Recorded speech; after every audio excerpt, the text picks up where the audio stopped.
Happy Friday. We're doing Kid Chronicles. Just sharing stories from the field. So this weekend, I was talking to my mom, and she was sharing that on Sunday she had got invited to go to my father's former church. They were really, adamant that she come on that Sunday. She still supports them and listens to their church services online. They were also doing a burning of the mortgage because they now have paid off the mortgage on the building. And that was something that my dad had been helpful, when he was, at the church with them doing. And they, finally finished it. But it wasn't just the burning of the mortgage. She learned that it was, they named the fellowship hall after my father. She had really great pictures. My aunt and my uncle came. My uncle's a pastor too. So yes, I come from a family that are teachers, pastors, ministry, laity people. That's where I come from. So anyway, the reason I think it touches on care is because my mother's sister, one of her sisters, and her and Aunt Bernice, they've been close my whole life. Like, they live 12 steps away in terms of the houses that we grew up in, that they were always on the phone, that they were, she would always come over. She would always be in the yard. They're both retired teachers. But she has had health challenges. She's somewhat cognitively present, but sometimes not so much, but physically absolutely present. And her husband, my uncle, takes care of her. And they have been together since he was in the 12th grade and she was in the 9th. That's how they met at school. And they've been together ever since. So my mother was saying her concern was that they went to 2 church services, my uncle and my aunt, and my mom was like, that's too much. She was like, men don't see things.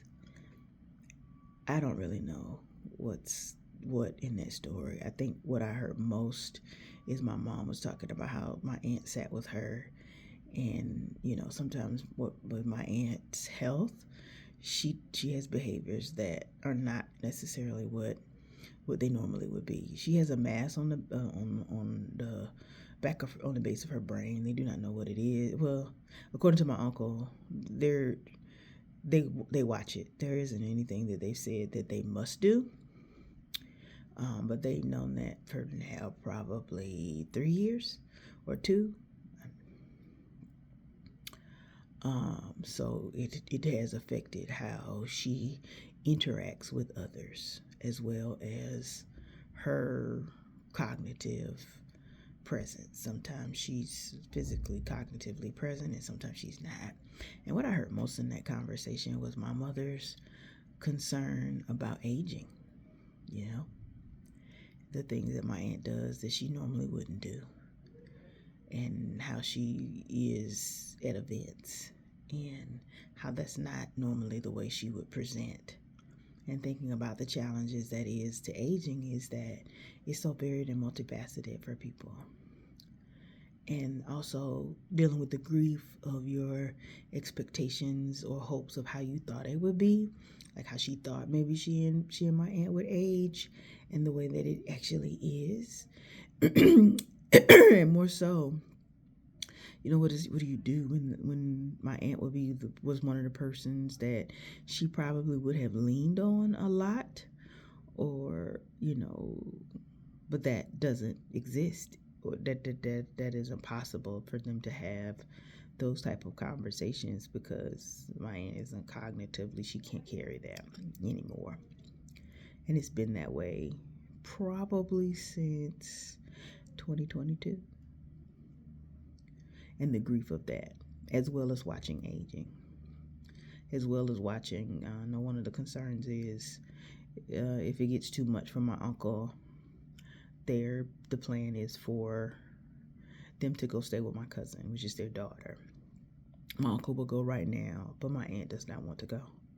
And she's, like I said, she's cognitively present enough to desire, to say her desires and wishes.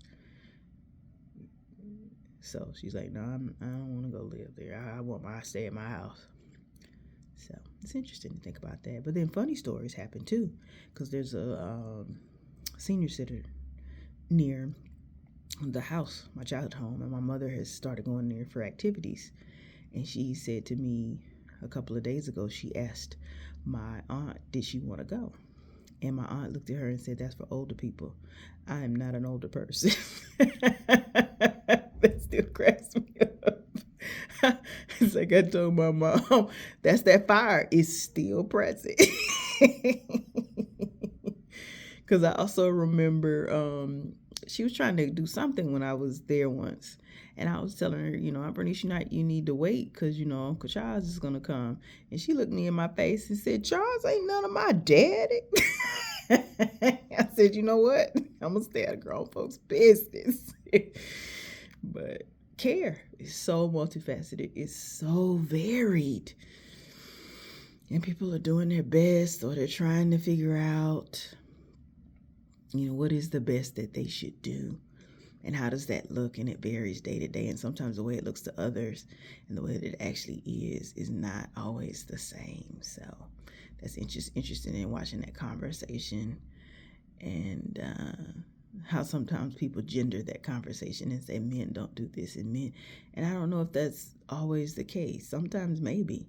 But I think my uncle is doing the best that he can. Man, also a lot of their life was them going to events together.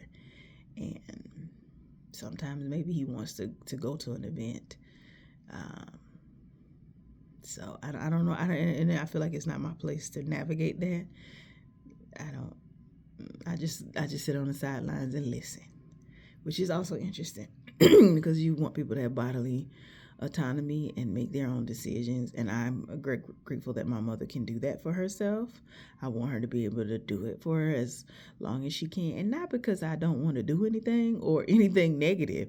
It's because I feel like she takes pride in that. She said often, I'm so grateful that I can do things for myself, because if I had to wait on people, and she's not necessarily saying waiting on me, she's talking about her experiences as far as like the way caregiving has worked and waiting on people, and how it isn't consistent. It's varied. So she's grateful that she doesn't have to depend on that, and she wants to be able to do things for as long as she can. She said that for herself as well as for my brother. So it's interesting in thinking about how care goes and is. Peace.